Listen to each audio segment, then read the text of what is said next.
Vamos a iniciar una sesión que venimos realizando desde el mes de octubre hasta junio, una vez al mes, en Andalucía Viva, y donde tratamos de un tema que consideremos relevante en un debate que tiene previamente una mesa redonda. Hoy el título que le hemos dado a la sesión es Los vertidos tóxicos en el Guadalquivir y el extractivismo minero. Vamos a tratar entonces hoy aquí un tema poniendo el acento en una de las dos funciones que juega Andalucía, en uno de los dos papeles que tiene Andalucía en su función de sirvienta o de estar al servicio de intereses del norte. Andalucía se puede decir desde el punto de vista económico que es un área de extracción y de vertido, de manera que las dos funciones, tanto la extracción de la riqueza que se va fuera después, como la función de vertedero, la función de basurero del Estado y de Europa, son dos funciones que responden a la misma situación, a una misma situación, que es la situación de ser una realidad subalterna. Son las dos caras de la misma moneda, de ser una realidad subalterna, una realidad inferiorizada, una realidad colonizada. Le podemos poner muchos adjetivos. Esta situación marca de una manera fundamental las condiciones de vida en Andalucía, no solamente las de lo económico, sino también las de lo político, la subordinación política y lo cultural, la inferiorización cultural. Hoy vamos a hablar entonces de una de esas dos funciones, que es la función de vertedero sobre todo, aunque la relacionaremos con el extractivismo minero, relacionándola con el extractivismo minero.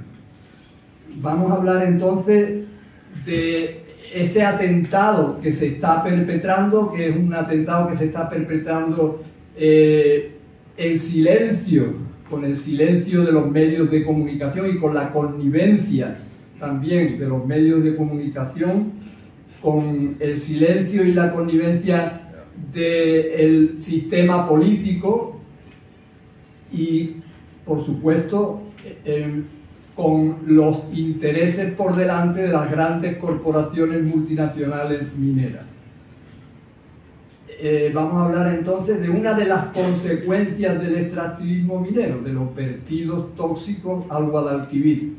En estas 2 décadas que vienen se verterán al Guadalquivir tóxicos en un volumen de aproximadamente 130.000 millones de litros contaminados sobre todo de metales pesados.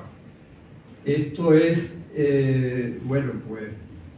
lo que en la plataforma Salvemos al Guadalquivir han llamado el papel de cloaca de Andalucía. Sobre eso vamos a hablar esta tarde. Por cierto, gracias a los compañeros de la plataforma Salvemos el Guadalquivir. Muchos de ellos están aquí hoy, pero no solamente por los que están aquí. Livia está grabando y se lo agradecemos también la sesión, sino por lo que están haciendo, por el papel que están jugando en la denuncia de este atentado que vamos a sufrir y que en parte ya hemos sufrido, porque ya se han vertido una cantidad de litros de tóxicos por parte de una de las 2 minas responsables de los vertidos que ya están dañando el Guadalquivir. Bueno, para hablar de este tema tenemos hoy a 3 personas que son expertos porque llevan mucho tiempo trabajando en los vertidos y en el extractivismo minero, en las dos cosas.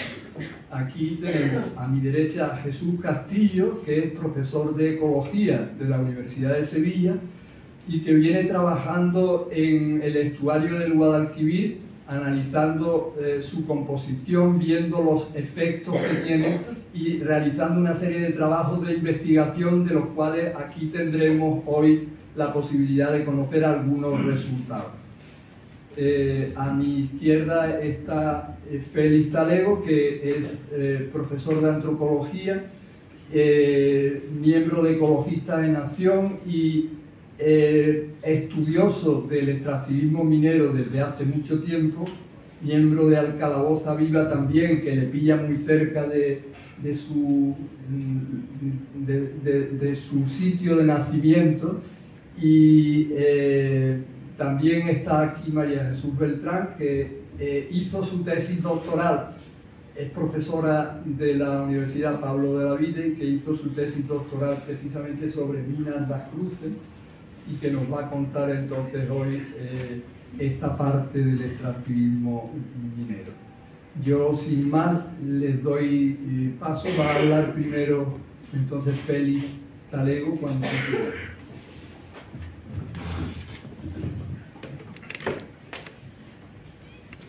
Buenas tardes, ¿se oye? En primer lugar, agradecer a Andalucía Viva la posibilidad que nos da a los investigadores, a las investigadoras, de hablar. ¿Hablo un poco más fuerte o...? Coge el otro mismo. Pues ese también, los dos. Sí, en primer lugar, decía agradecer a Andalucía Viva la posibilidad que nos da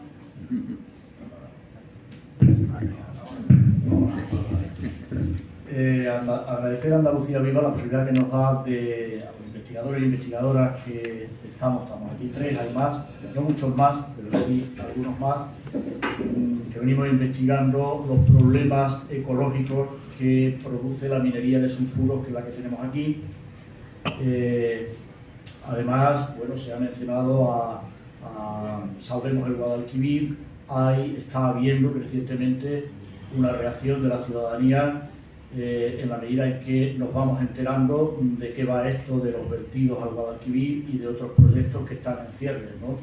Realmente la amenaza para nuestro territorio, de donde hemos nacido, de donde nos sentimos identificados, es una amenaza que es difícil de exagerar.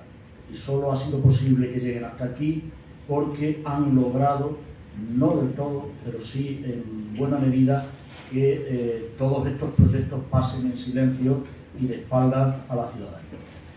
Tengo muchas cosas que decir y poco tiempo, y tengo muchas cosas que decir, cosas muy elementales para quienes llevamos ya años por la cuestión de la minería, pero me van a permitir que les diga, temo que no me voy a equivocar, que casi todos y todas los que estáis aquí no sabéis prácticamente nada de qué es la minería de sulfuros, cómo actúa, cuáles son sus daños ecológicos. Entonces tengo que empezar por las cosas más elementales, por un ABC.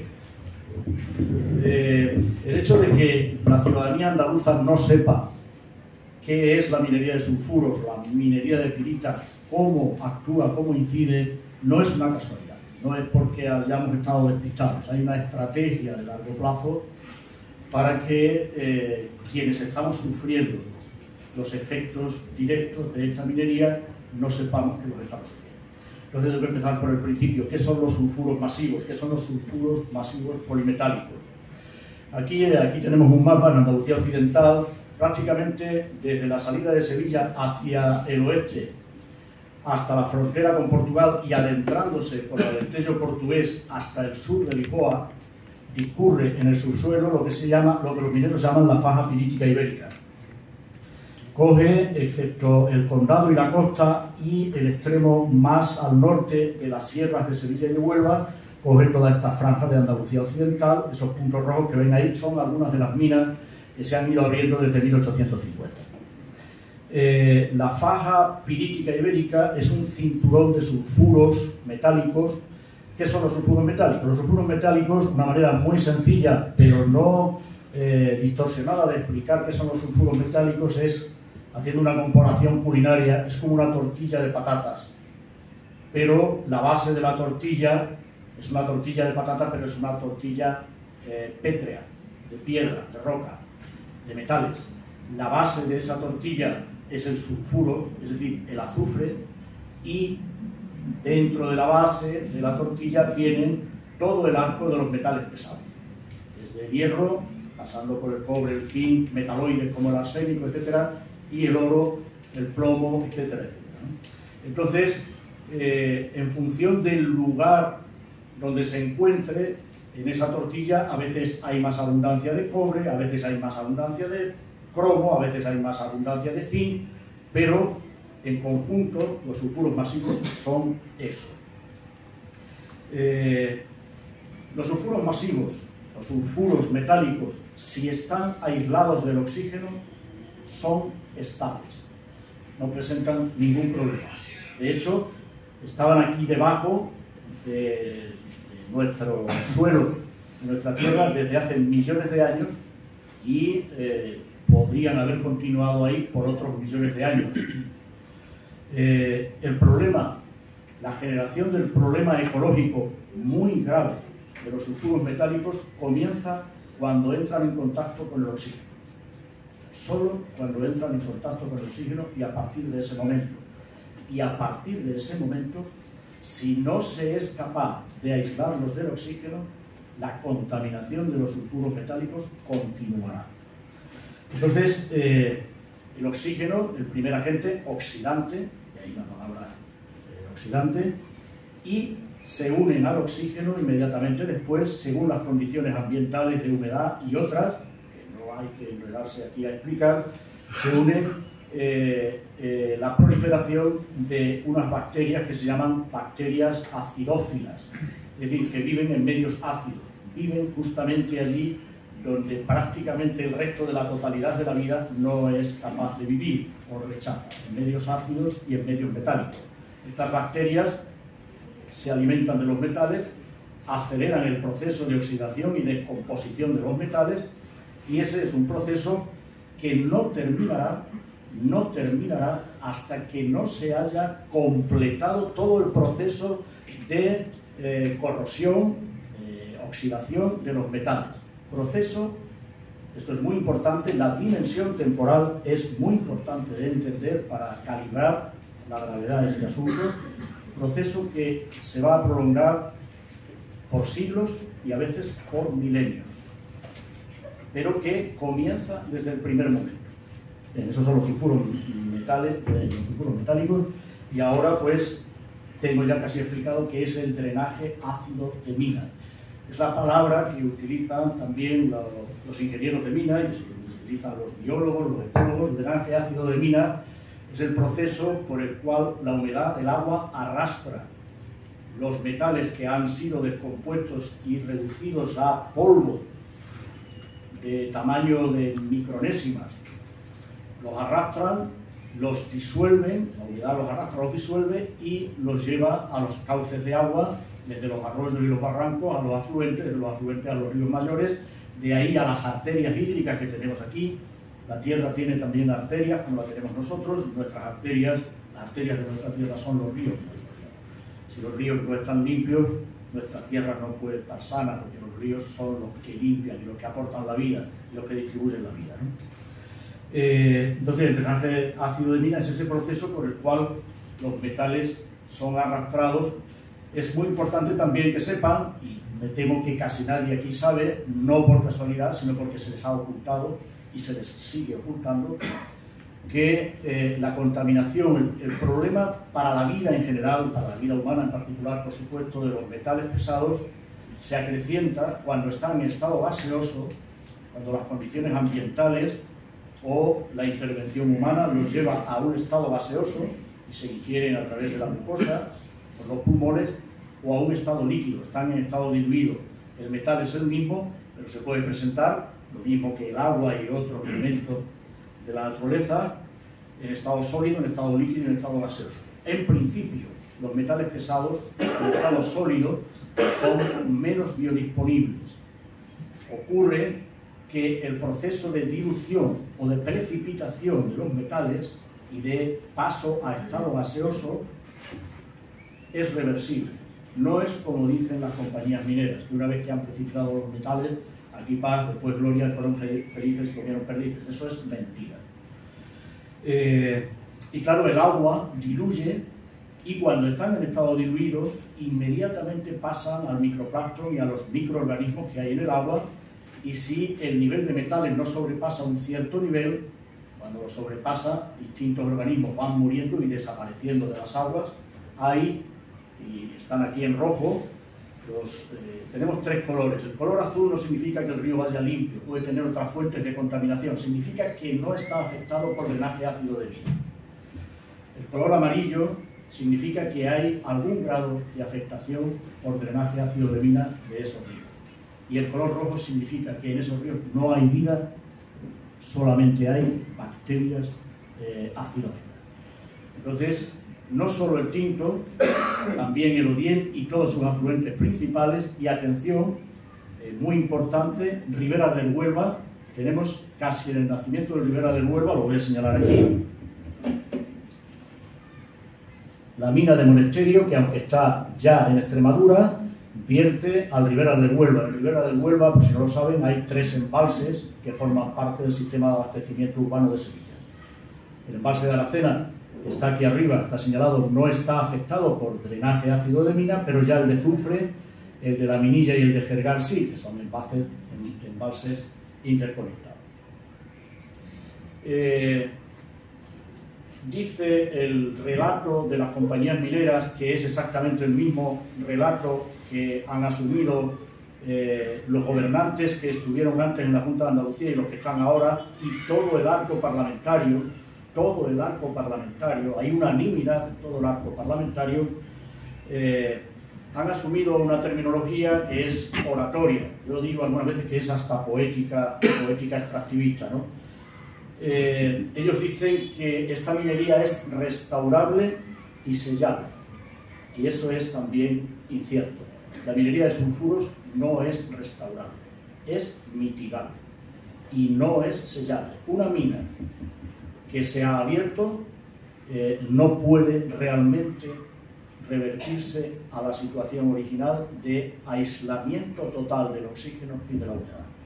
Aunque se tape por los medios más sofisticados y más costosos, aunque se tape, ese tapón, que no es el sellado, es una palabra muy tranquilizadora, de la ingeniería lingüística minera, muy importante la ingeniería lingüística de la minería, ese, entre comillas, sellado, tiene una vida de aislamiento precario de 5, 10, 15, y si ustedes me lo ponen muy 30 años. A los 30 años el oxígeno y la humedad vuelven a penetrar y el problema del drenaje ácido de mina reaparece.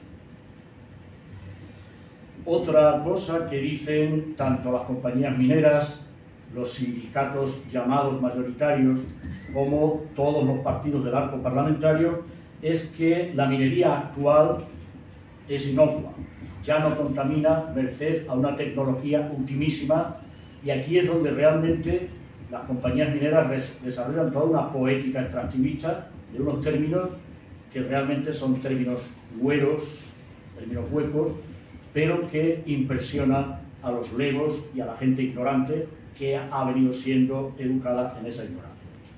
Ellos dicen, hubo una minería en el pasado que fue extraordinariamente contaminante, y no niegan el desastre ecológico que tenemos aquí en nuestra tierra, no lo niegan. Y hay publicaciones de ellos y de investigadores que están muy cerca de las compañías mineras, sobre todo publicando en inglés, que tienen incluso medido la gravedad letal de esta minería. Pero dicen, pero eso es pasado, se acabó. Hoy hemos logrado, con la tecnología de no sé qué, esta mañana precisamente leí lo último que me ha llegado, y son términos que no puedo retener y que son poética minera, ¿no? Hoy es inocua, eso es incierto. Lo único, paradójicamente, cuando los mineros hoy están operando, porque las legislaciones les obligan, gestiona el agua, retienen, hacen diques, reconducen, reutilizan el agua, reutilizan lodos, y mientras están operando el problema no aparece o no da la cara en su gravedad. Y la legislación les obliga a mantener el cuidado de los espacios mineros que han explotado durante 2 años después del cierre. Mejor dicho, no es cierre, no se puede cerrar ninguna mina después de dejar de extraer. Pero a partir del tercer año, cuando los diques, las canalizaciones, etcétera, desaparecen, cuando los achiques de agua de la minería desaparecen, vuelve el agua, por el agua el oxígeno, y se inicia un proceso, repito, que se cuenta como mínimo en 50, pero desde el primer momento. Aquí hay minas que se cerraron en 1900, llamativamente la primera mina que contamina el río Diel, estoy señalándolo aquí con este cursor.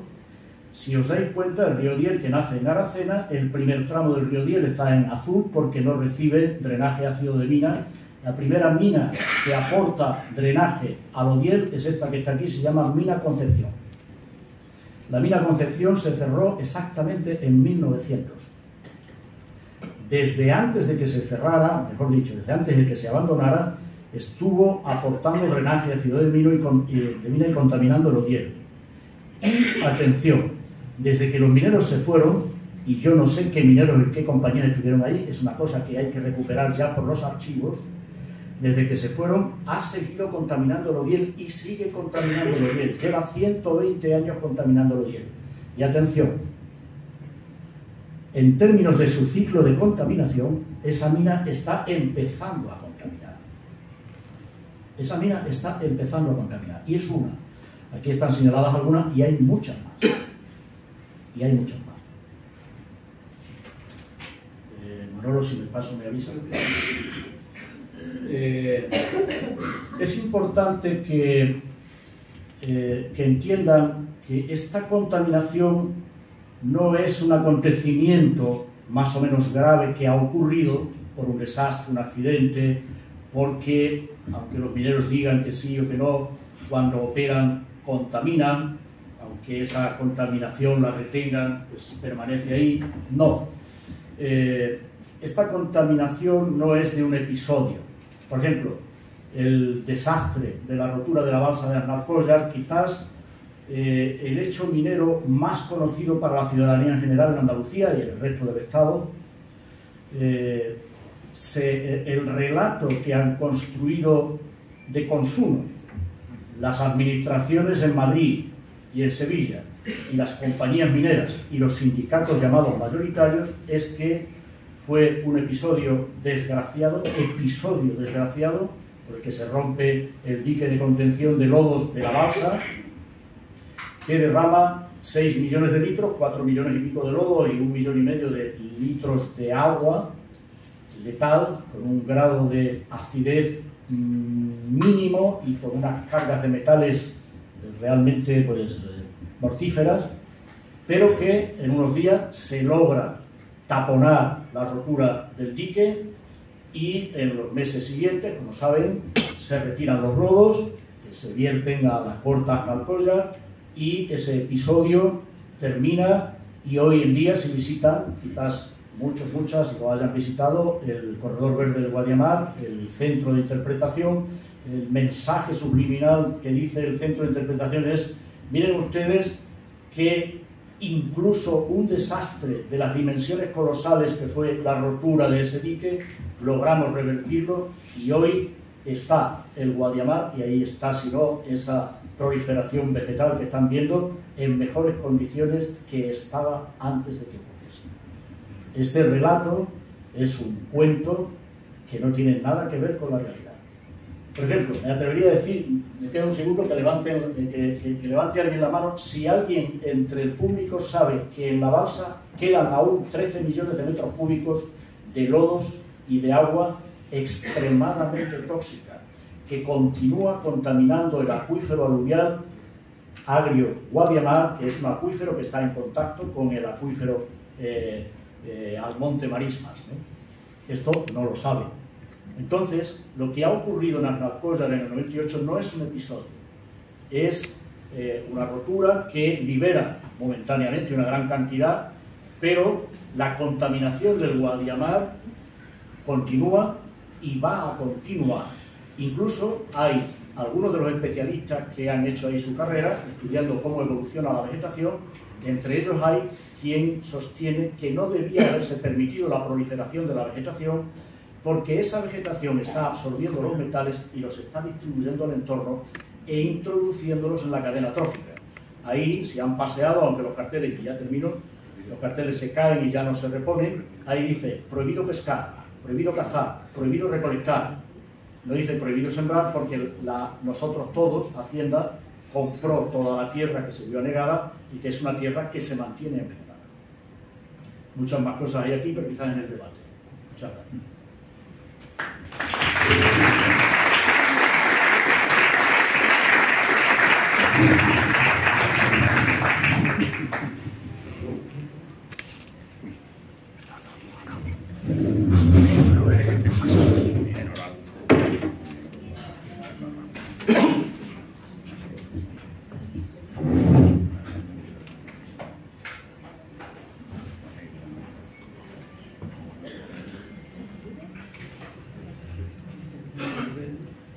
Sí, lo voy a dejar aquí porque si no lo...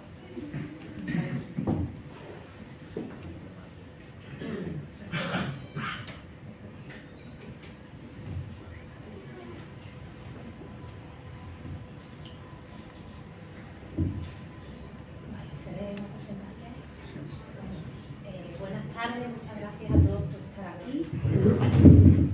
Buenas tardes y muchas gracias a todos por venir. Muchas gracias a Manolo Delgado por invitarnos a hablar un poco de este tema. A ver, nosotros estamos preocupados, o sea, somos académicos, pero también hay mucha gente de la ciudadanos, gente de la sociedad civil, que estamos preocupados porque se ha venido produciendo un vertido de aguas, un vertido legal de la mina de cobre Las Cruces al estuario del Guadalquivir durante 12 años, que ahora Jesús os contará las consecuencias que estamos detectando, pero es que ese vertido, ya os digo, legal, que cumple los estándares legales de la Junta de Andalucía sobre vertido, se va a continuar haciendo, y ahora os explicaré, de cobre Las Cruces, se va a continuar haciendo durante 15 años más, pero es que se va a combinar con otro vertido 200 metros más abajo de la mina de Aznalcóllar. O sea que vamos a tener durante 15 años, tenemos acumulado un vertido ya de aguas con metales pesados en el estuario del Guadalquivir durante 12 años, y ahora van a estar 15 años 2 minas vertiendo en el estuario del Guadalquivir. Y esa es nuestra preocupación. A mí, si la Junta de Andalucía viene y me dice, estoy casi empezando por el final, pero era un poco para hablar un poco de por qué estamos aquí o por qué estoy yo aquí. En el momento que a mí la Junta de Andalucía me asegure 100% con un montón de informes técnicos que eso no va a provocar ningún daño al agua, yo me quedo tranquila. Pero es que a día de hoy no sabemos qué efecto va a tener ese vertido combinado en el estuario del Guadalquivir. Y quizá no lo sabremos hasta que ya sea irreversible. Eso es lo que dicen los expertos en el tema, ¿vale? Entonces, yo soy ambientóloga, pero soy profesora del Departamento de Economía de Pablo de Olavide, he hecho mi tesis sobre la gestión del agua en la mina de cobre Las Cruces, pero antes de entrar un poco en la mina de cobre Las Cruces, sí que os voy a hablar un poco del contexto en el que estamos. Y voy a empezar hablando por un libro que me llamó mucho la atención, que lo presentaron en la Pablo de Olavide, que se llama La guerra de los metales raros. No sé si habéis escuchado hablar de los metales raros, pero los metales raros son unos metales que hay en bajas concentraciones en sitios muy concretos del mundo y que son imprescindibles para esa transición verde de la que nos hablan. Pues, claro, Europa y todos los países occidentales, todos los países que puedan y se lo puedan permitir, están en el camino de esa transición energética, ¿no? Porque el petróleo se nos acaba y para ello es imprescindible los metales raros. Este hombre habla, Guillaume Pitron, de que esos metales raros son muy, bueno, da muchos datos de la necesidad para las baterías, para los paneles solares, para los aerogeneradores de esos metales raros, y también habla de que el control geopolítico que ahora mismo tiene China de la producción y procesamiento de esos metales. Y también habla en su libro, muy interesante, de los impactos ambientales que tiene la minería en muchas zonas del mundo. Pero lo que me parece más interesante de su libro es que termina concluyendo que debería de fomentarse la minería en Europa. Y él tiene dos ideas principales, que es que los ciudadanos europeos hemos estado consumiendo muchos metales y como no tenemos mucha minería, sí que tenemos, claro, en Andalucía sí que tenemos mucha minería, pero en otros lugares de Europa no. Estamos como un poco de espaldas a todos esos impactos que tiene la minería. Entonces, lo que tenemos que hacer es que si tenemos aquí los proyectos mineros, pues nos daremos cuenta de los impactos que tienen y así aumentará la concienciación social. Y además, pues bueno, obviamente si aumenta la minería en Europa, pues habrá independencia de producción de estos metales en Europa y beneficios económicos, por supuesto. ¿Qué pasa? Que todo esto se basa en que Europa tiene una legislación ambiental muy protectora, ¿no? Muy proteccionista del medio ambiente y que se cumple. Y ahora os voy a dar algunas pruebas de que eso no es así. Entonces, me parecía muy interesante empezar con el libro de la guerra de los metales raros, porque muchas ideas que se plasman en ese libro están reflejadas en el Reglamento de Materias Primas Fundamentales, que es un reglamento que aprobó la Comisión Europea en marzo del 2023 y que es de obligado cumplimiento para todos los Estados miembros de la Unión Europea. Todos los países de la Unión Europea tienen que hacer un reglamento, una transposición a este reglamento, y tienen que desarrollar una estrategia minera. Y dos ideas fundamentales voy a destacar que están relacionadas con lo que voy a contar después, que es Reglamento de Materias Primas Fundamentales hace hincapié en los proyectos de interés público superior, que son proyectos en los que, si esos proyectos son considerados de interés público superior, el interés minero prima sobre otros intereses. ¿Qué quiere decir esto? Que si un proyecto es considerado de interés público superior, puede no cumplirse determinada normativa de protección ambiental, como vamos a ver, que ocurre en el caso, además es que son fantásticos, porque Cobre las Cruces y Almalcoya, los dos han sido proyectos mineros declarados de interés público superior y los dos incumplen legalmente, esto todo dentro del marco institucional. Hay una excepción en la Directiva Marco de Agua que permite que no se cumplan determinados objetivos medioambientales del cuidado de agua. Estoy diciéndolo todo muy general, pero ahora lo voy a poner ejemplo con el caso de Cobre las Cruces. O sea que en ese caso estamos. Y también hay otra cosa en la que incide mucho el Reglamento de Materias Primas Fundamentales, que es en la simplificación administrativa. Y en eso el gobierno actual que tenemos en Andalucía es pionero, en la simplificación administrativa y en la agilización administrativa. Quería aquí destacar también el Observatorio Ibérico de la Minería. Es un trabajo que sigue en desarrollo y que demuestra que en España, concretamente, hay una infinidad de infracciones mineras relacionadas con proyectos. Infracciones relacionadas con proyectos mineros. Hay más de 500 infracciones a nivel ambiental. Por cierto que Andalucía es la comunidad que más infracciones ambientales está registrada en el Observatorio Ibérico de la Minería, por ahora, porque siguen registrando casos.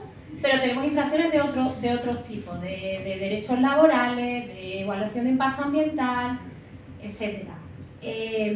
Entonces, como os decía, Andalucía tiene desarrollada una estrategia que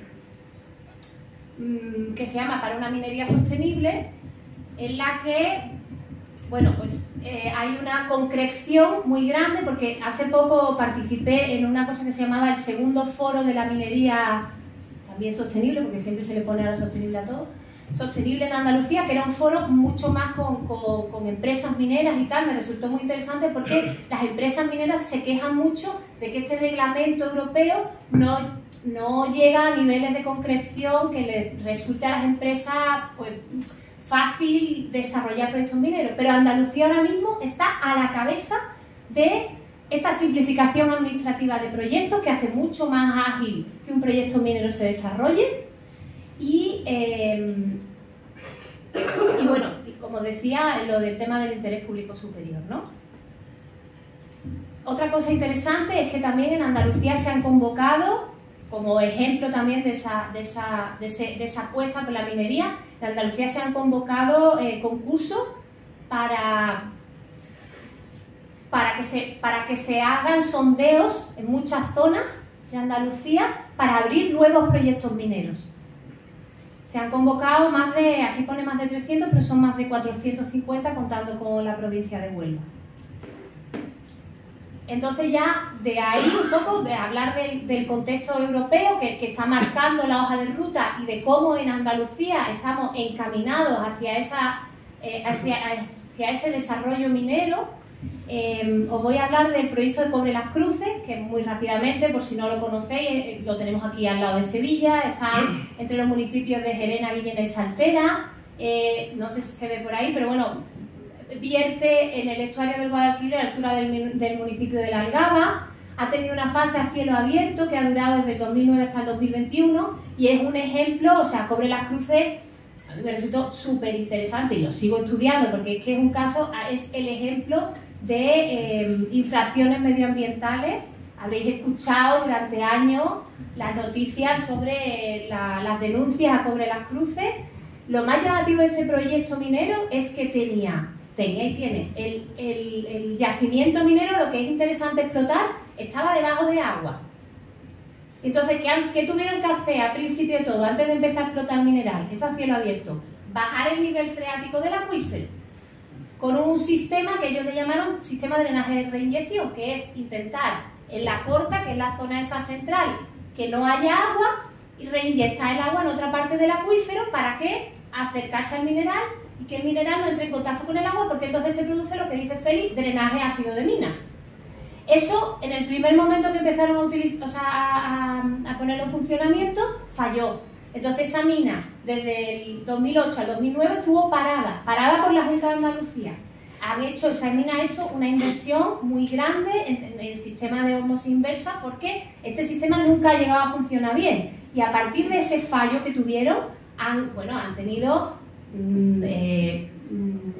denuncias a directivos, procesados judicialmente, multas millonarias incluso de las administraciones, pero es una mina tan rentable que es que les sale rentable pagar las multas. Y aquí os dejo un par de trabajos de Sara Cuña y Isidoro Albarreal, de Ecología de Nación, y un trabajo que yo publiqué con Esther Velázquez sobre toda esta historia de la gestión de agua, digamos, en este pasado reciente de la mina de Cobre Las Cruces. Simplemente os pongo aquí las cantidades que se han vertido, ¿vale? En kilogramos años de arsénico, de mercurio, de metales pesados al río, que luego ya Jesús os va a hablar mucho más de los efectos de ese vertido al río. Ya os digo, durante la fase a cielo abierto, que eso ya ha terminado. Y la mina de Cobre Las Cruces tiene aprobado con todos los permisos, la concesión de agua, todo, una fase subterránea que va a durar desde el 2026 hasta aproximadamente 2044. Se llama Proyecto de Refinería Polimetalúrgica, PMR le llama.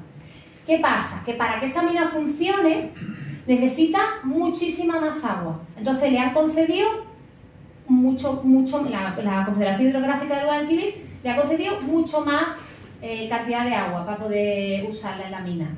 Y le conceden hasta 3 millones de metros cúbicos de agua al año de agua subterránea de ese acuífero que tiene justo debajo. Y veo que no se ve aquí, pero bueno, porque está en letras en blanco, pero como usa tanta agua del acuífero, incumple la normativa de la Directiva Marco de Agua. Que la Directiva Marco de Agua es una normativa que dice que las aguas del Estado europeo tienen que estar en determinados niveles de calidad y cantidad. Pues a nivel de cantidad van a sacar tanta agua de ese acuífero que no va a cumplir la normativa europea. Pero como esto que se ve, que está escrito en blanco, que no se ve, es declaración de interés público superior, han declarado esta mina, la Junta de Andalucía ha declarado esta mina de interés público superior y por lo tanto puede incumplir la directiva marco del agua, ¿vale? Hablando, entonces, como va a usar mucha más agua Cobre Las Cruces en esta nueva fase de la mina subterránea, va a verter mucho más agua. Va a verter mucho más agua que tiene metales pesados y que tiene además su permiso de vertido. Pero es muy interesante, y aquí os hago una comparativa, que no nos vamos a parar en los números, una comparativa entre el vertido que han hecho durante la fase anterior y el vertido que van a hacer ahora durante esta fase subterránea o de PMR, ¿no?, que se llama el proyecto. Y os pongo aquí en rojo, no sé si se ve, que van a verter casi, vamos a decir, tirando por lo alto, casi 4 veces más mercurio al río Guadalquivir, ¿vale? ¿Por qué os pongo el mercurio? Porque el mercurio es el elemento más restrictivo en las normas de calidad ambiental. Es el metal pesado más contaminante que hay y más peligroso. Entonces, ¿cómo puede Cobre Las Cruces cumplir las normas de vertido si antes echaba una cantidad de mercurio y ahora echa 4 veces más? Pues es súper interesante cuando te miras la autorización ambiental integrada, porque Cobre Las Cruces ha conseguido que le apruebe el vertido la Junta de Andalucía haciendo un sistema que me gustó mucho una vez de la charla esta que hemos dado con Félix, el ejemplo de la regadera. Antes, durante toda la fase de cielo abierto, Cobre Las Cruces vertía el río Guadalquivir en un tubo.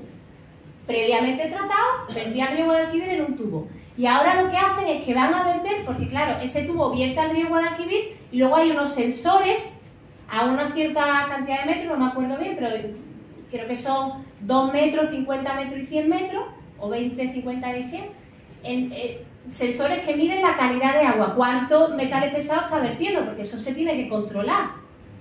La Junta tiene que tener registro de si ese vertido se está cumpliendo o no. Pero claro, si ahora lo vierten por un tubo, iba a llegar al sensor y el sensor iba a saltar y iba a decir, aquí se está vertiendo más mercurio del que se puede verter.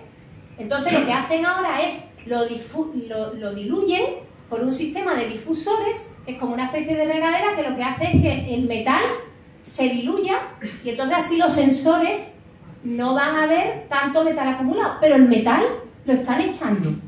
Y os pongo solo el ejemplo del mercurio, ¿vale? Pero es que además, ¿cómo está el río Guadalquivir a la altura de ese vertido? Muy bien. Ya estoy acabando. ¿Cómo está el río Guadalquivir a la altura de ese vertido? Pues esa masa de agua, porque el estuario se mide en o sea, se estudia en masas de agua, esa masa de agua está en mal estado. La Confederación Hidrográfica del Guadalquivir, su plan hidrológico, dice que está en mal estado. O sea que está en mal estado, pero se permite un vertido. Un vertido bastante importante. Y la pregunta que yo me hago, y que tampoco se ve aquí, es si esa masa de agua también, por la Directiva Marco de Agua, tiene que cumplir un potencial, o sea, tiene que mejorar su potencial ecológico de aquí al 2027, que eso es lo que dice la normativa. La pregunta que yo me hago es, ¿ese vertido ayudará a que se mejore el potencial ecológico de la masa de agua? Y ahí lo dejo. Y ya una reflexión que me venía el otro día leyendo un artículo de Federico Aguilera de hace ya muchos años, porque yo ya he dado una poquita de charlas sobre este tema, ¿vale? Además, charlas ya no son en sitios académicos, sino charlas más a nivel de sociedad civil. Y además ha sido muy interesante los estudios que ha traído Jesús Castillo, del que os va a hablar, la gente del CSIC que se está implicando, hablando de todo el tema de la contaminación y tal. O sea que estamos entre todos generando un discurso científico, intentando tocar un poco la puerta a los políticos y decir, ¿qué va a pasar con el río? Tenemos evidencia de que hay una incertidumbre muy grande de qué va a pasar con el río. Pero parece que a los políticos solo les importan los cálculos electorales. Entonces, simplemente quería poner un ejemplo del otro día. Leí que Fernando Valladares, que no sé si sabéis quién es, pero el científico este del CSIC, que está harto de pasarse años y años hablando del cambio climático y que a los políticos le entre por uno y le salga por otro, pues ahora está haciendo una obra de teatro. Y lo que yo me pregunto es qué tenemos que hacer para que nos escuchen, porque argumentos técnicos y científicos ya están encima de la mesa. O sea, ya se ha hecho un escrito, se ha mandado a la Junta de Andalucía, firmado por Jesús y otros científicos, hablando de los potenciales peligros que tiene este vertido. Pero por ahora las autoridades, es que se las invitó a la jornada que organizaron Félix y Jesús del estuario de Guadalquivir y ni aparecen. Entonces la pregunta es, ¿qué tenemos que hacer? ¿Qué tenemos que hacer para mover un poco aquí la situación? Porque parece que con argumentos científicos solo no. Muchas gracias.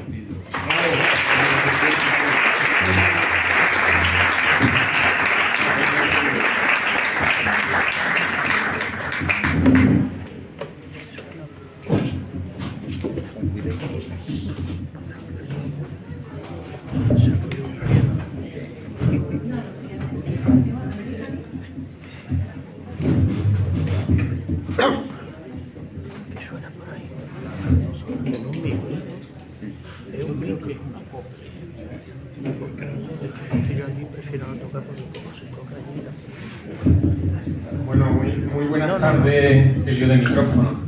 Muy buenas tardes a todas y a todos.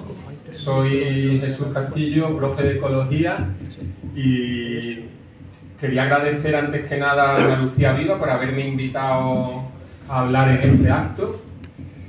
Nuestro grupo de investigación en la Universidad de Sevilla tenemos varias líneas de investigación, las principales en estuarios, y en los estuarios, entre otras cosas, trabajamos con qué pasa con los metales cuando llegan a los estuarios. De hecho, aquí hay tres compañeros del grupo de investigación. Está Blanca, está Julia, que es muy joven, pero como si fuera del grupo de investigación, y está Felipe. Y ahora mismo, por ejemplo, entre otros sitios, estamos investigando en el estuario del río Tinto cómo la subida del nivel del mar está afectando a la contaminación y a la vegetación que vive allí. Para mí es un placer exponeros aquí los resultados preliminares muy frescos, la primera vez que los expongo, de los análisis que he estado haciendo durante parte de estas vacaciones de Navidad y los últimos días de esta semana. Muchas veces los resultados de investigación nuestros no los lee nadie, se publican en revistas científicas que lee muy poca gente, pero es magnífico poder estar aquí ofreciendo a los movimientos sociales y a la gente los resultados estos que, como vais a ver, creo que son bastante impresionantes. A lo largo de mi exposición no voy a dar ninguna opinión personal, tengo muchas cosas que decir respecto a este tema a nivel personal, pero en mi intervención me voy a limitar a hacer una exposición científica del tema y no voy a dar ninguna opinión personal.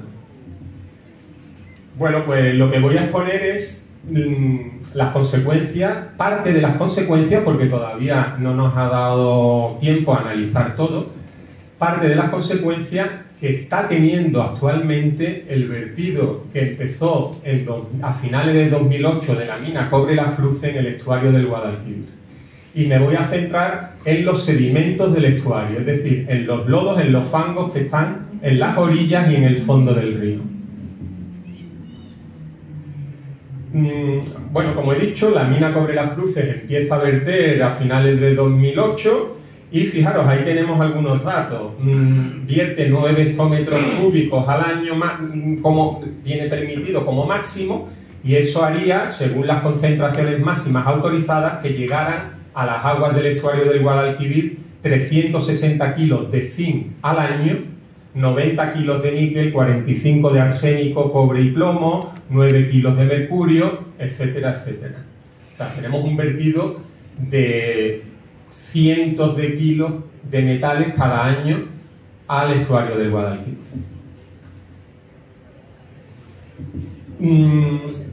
La mina Cobre Las Cruces, como ha comentado antes la compañera, saca agua del acuífero y lo vuelve a inyectar, y ese agua pasa por una depuración muy exigente. Ese agua pasa por un sistema de osmosis inversa que prácticamente elimina todo del agua. Sin embargo, el agua que se vierte al estuario del Guadalquivir no pasa por ese sistema de depuración tan exigente. Pasa por un sistema de depuración que depura mucho menos, aumenta el pH del agua, eso hace que precipiten algunos metales, después neutraliza el pH, lo pasa por unos filtros de arena y lo vierte al estuario. Estamos hablando de metales que están clasificados por el Ministerio como sustancias peligrosas y nocivas. Como se ha dicho antes, investigadores de las universidades de Sevilla, bueno, de Granada, de Cádiz y de Sevilla, hemos hecho 2 informes que estamos en vías de publicación en revistas científicas sobre el estuario del Guadalquivir, revisando todo lo que había publicado en el estuario del Guadalquivir y poniéndolo en relación a los vertidos mineros. La hipótesis que teníamos, entre otras, es que aquí lo importante no es el agua del estuario, la clave está en los sedimentos. Toda la legislación se centra en el agua, sin embargo, nuestra hipótesis es que, por lo que hemos estudiado previamente, mucha gente en el estuario del Guadalquivir y en otros estuarios, es que cuando los metales de cobre las cruces llegan al estuario, llegan en poca concentración. Pero claro, como son millones de litros, al final llegan muchos metales, como hemos visto, cientos de kilos. Y esos metales no quedan libres en el agua, no están disueltos en el agua, sino que nuestra hipótesis es que se unen a partículas en suspensión en el agua, a partículas de arcilla y partículas de materia orgánica que están en el agua. Si ahora vais al Aljarafe y pasáis por el estuario del Guadalquivir, veréis el color que tiene el Guadalquivir. El estuario es un color ocre, un color amarillento. Todo eso son partículas en suspensión, fundamentalmente partículas que vienen aguas arriba de erosión de campos agrícolas que no están bien gestionados. Bueno, pues esta es la hipótesis que vamos a ver si es verdad analizando los datos del seguimiento del vertido. Ya hay estudios previos en la zona, el vertido de cobre Las Cruces se ha venido dando y se está dando en estos momentos, se sigue dando en estos momentos, porque los datos que nos han dado llegan hasta principios del 2024 y hay vertido a principios de 2024, no ha acabado. Ha habido el vertido de cobre Las Cruces se da a la altura de la Algaba, justo que el puente antiguo que va para la Algaba desde Sevilla. Bueno, pues hay estudios previos en esa zona que demuestran que la concentración de metales es muy alta en los sedimentos y no solo eso, sino que cuando se exponen organismos a esos sedimentos, mueren, se reproducen menos y crecen menos. Es decir, hay efectos ecotóxicos demostrados. O sea que ya partimos de una base, y es que la zona donde ha estado vertiendo cobre Las Cruces tiene metales totalmente compatibles, que son los metales que salen por la tubería de la mina y que además tienen efecto ecotóxico.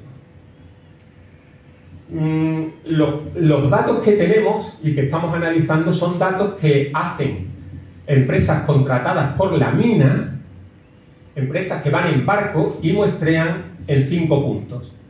La serie de datos del punto que está a 400 metros del punto de vertido es una serie de datos que no está completa y por lo tanto no la estamos utilizando para estos análisis. Estamos utilizando los puntos de vertido un poco aguas arriba, o sea, los puntos de muestreo un poco aguas arriba del punto de vertido, justamente en el punto de vertido, 100 metros aguas abajo del punto de vertido y 2.500 metros aguas abajo en el puente que hay por donde pasa el tren al lado de Isla de Tercia, 2.500 metros al sur del punto de vertido. Esos 4 puntos, esas empresas van por allí en barquito, van cogiendo muestras de sedimento cada trimestralmente y muestras de agua, los analizan, se lo envían a la mina y la mina lo envía a la Junta de Andalucía. De manera que se pueden pedir a la Junta de Andalucía, son públicos y se pueden analizar. Y eso es lo que estamos analizando. En este caso también cogen muestras de peces. O sea que tenemos muestras de peces, muestras de agua y muestras de sedimento y los metales que están ahí. En este caso, ya digo, me centro en las muestras de sedimentos. No me voy a meter en los detalles de cómo se ha muestreado, porque no tenemos tiempo. Tampoco me voy a meter en, lo voy a explicar muy brevemente durante los resultados en los análisis estadísticos que hemos hecho. Pero son análisis estadísticos relativamente sencillos. Fijaros, aquí tenemos las gráficas. ¿Se ven bien desde ahí las gráficas de los metales? Regular. Son muy pequeños. Bueno, mensajes principales. Aquí tenemos la gráfica. Arriba es el cobre, la segunda por arriba es el cromo, el níquel, el zinc y el plomo. Y las líneas esas son los 4 puntos, en este caso están los 5 puntos de muestreo. Y en el eje de abajo, en el eje X, lo que tenemos es el tiempo. Es decir, ahí se va viendo cómo va cambiando la concentración de diferentes metales a lo largo del tiempo en los diferentes puntos de muestreo. Fijaros, estamos en niveles para, por ejemplo, el cromo y el níquel, similares a los que aparecen en algunas zonas del estuario del Tinto y del Odiel, que es el estuario del mundo, me atrevo a decir, más contaminado por metales. Es decir, tenemos concentraciones muy elevadas. Estos datos coinciden totalmente con el estudio previo de Bonail et al. Que os he mostrado, que demostraba el efecto ecotóxico. Por lo tanto, ese estudio parece que está bien hecho. Y este parece que también. La línea roja horizontal es una línea de un estudio científico recientemente publicado que dice que no debemos de superar esos niveles si queremos tener unos sedimentos aceptables. Bueno, pues fijaros, muchos de los registros superan esos niveles de sedimentos relativamente poco contaminados. En España no hay una legislación que obligue a tener una concentración determinada de metales en los sedimentos. Sí está la legislación para el agua, pero no para los sedimentos. Entonces, ¿con qué se compara? Pues los informes de las empresas que trabajan para la mina los comparan con unos estudios y dicen que casi siempre están por debajo. Sin embargo, yo lo comparo con este otro estudio reciente y muchas veces estamos por arriba de valores aceptables. Y es más, sean valores aceptables o no, están teniendo efecto ecotóxico, es decir, están afectando a la biodiversidad. Aquí ya empezamos a relacionar, hasta ahora lo que sabemos es que tenemos muchos metales que están contaminando los sedimentos. Eso ya lo sabíamos antes por los estudios previos. Ahora empezamos a relacionarlos con la actividad de la mina. Fijaros, en enero de 2019 hubo un gran derrumbe en la corta minera. Y ese gran derrumbe provocó la parada de la extracción de mineral. Justamente en ese momento se ve una caída, por ejemplo, de un 42% de cromo, un 17% de níquel. De repente, cuando la mina para de extraer mineral, disminuye la concentración de metales en los sedimentos del río. Ya estamos empezando a encontrar conexión. Y además, en el momento en que la mina no está extrayendo mineral, de repente hay un pico muy grande de zinc en los sedimentos del río. Este pico es importante, como veremos a continuación. La mina retoma su actividad en julio de ese año, de 2019, y entonces empezamos a ver aumento de nuevo de los metales pesados en los sedimentos del río. Estamos conectando el vertido de la mina, que según las empresas mineras dice que los metales están en disolución y salen fácilmente por Sanlúcar de Barrameda hacia el océano, y la Junta de Andalucía compra esto. Estamos conectando esos metales que salen por la tubería con los metales que están contaminando el estuario.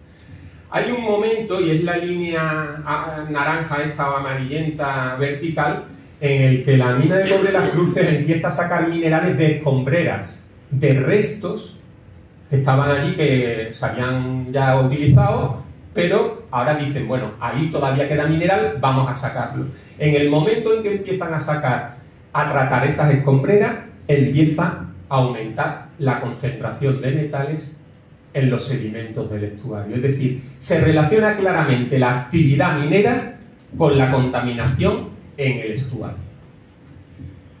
Esto mismo ocurre para el arsénico, que a nadie se le escapa que el arsénico, especialmente en su forma inorgánica con 3 de valencia, es muy contaminante, muy tóxico. Fijaros, decía, es clave ese pico de zinc justo cuando el zinc es el elemento que más vierten, y es clave ese pico de zinc porque justo cuando hay el derrumbe de la mina aparece de repente un pico de zinc en los sedimentos. Qué raro, ¿no? ¿De dónde vendrá ese zinc de los sedimentos? Coincide justo después del derrumbe. Pues fijaros, ahí lo que tenemos es una correlación en el eje de la Y, en el vertical, tenemos el zinc que hay en los sedimentos y en el eje de abajo de las X tenemos el zinc que sale por la tubería. El zinc que sale por la tubería de la mina 2 días antes de cuando se muestra en los sedimentos. Y se correlaciona. Esto, si tú haces 2 series de números al azar, no encuentras correlación. Esto, encontrar algo así es más difícil que te toque el gordo de la lotería de Navidad. Esto no es casualidad. Entonces, por aquí sacamos que lo que vierte la mina a las aguas del estuario tarda 2 días en depositarse en el fondo. Y entonces ahora podemos empezar a analizar todo, porque claro, los registros del vertido son diarios, pero los registros de agua y de sedimentos, en este caso de sedimentos en el estuario, son trimestrales. Entonces, ¿con qué comparamos esos sedimentos que se han muestreado una vez cada 3 meses? ¿Con qué parte del vertido lo comparamos? Si el vertido se está muestreando todos los días, pues lo sabemos. Con 2 días antes ya da tiempo para que esos metales se unan a las partículas en suspensión y se depositen en el fondo del río. Y entonces ahora lo que hacemos es todos los datos de metales en los 4 puntos de muestreo, los hacemos un análisis estadístico y los agrupamos, de manera que sacamos 9 componentes. 9 componentes que, por ejemplo, el primer componente agrupa fundamentalmente a los datos de plomo, de cromo, de níquel, de selenio, algunos de arsénico. El segundo componente se relaciona con el arsénico y el selenio. El tercer componente con el cobre y con el zinc, y así. De manera que simplificamos, porque teníamos muchísimos datos de muchísimos metales, muchos puntos, y así simplificamos. Y ahora empezamos a comparar esos componentes que hemos sacado simplificando con los datos del vertido 2 días antes. Y vemos que cuando la concentración de zinc fue mayor en el vertido, se acumula más en los sedimentos. Que cuando la concentración de cadmio, muy tóxico, fue mayor en el vertido, más cadmio se acumula en los sedimentos a 2,5 kilómetros aguas abajo.